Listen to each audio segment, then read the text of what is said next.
sono Daniele Massella, presidente dell'Associazione Tutela della Lessinia, soggetto capofila dell'ATS Alti Pascoli della Lessinia. È un'associazione che comprende diversi soggetti del territorio, tra cui alcune associazioni di categoria, alcuni comuni della Lessinia e alcune aziende agricole, che si è impegnata a iscrivere gli Alti Pascoli della Lessinia nel registro dei paesaggi rurali storici presso il Ministero. Gli Alti Pascoli della Lessinia è un'area geografica che abbiamo individuato nell'area pascoliva a nord dei comuni della Lessinia, che è stata interessata dall'iscrizione a questo registro presso il Ministero delle Politiche Agricole e Forestali.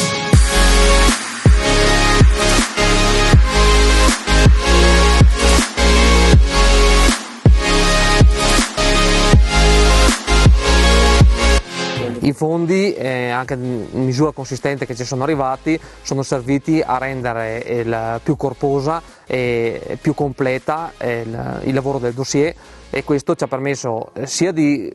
avere maggiori possibilità che l'iscrizione vada a buon fine, sia poter fare una serie di eventi di comunicazione sul territorio e illustrare agli operatori e anche alla popolazione cosa stavamo facendo in relazione proprio a questo progetto. Il bando a cui abbiamo avuto accesso è stato finanziato dal GAIL, con cui abbiamo avuto sempre il massimo rapporto di collaborazione. In prospettiva futura, se ci saranno altre risorse simili a questo bando qua, ossia finanziato al 100%,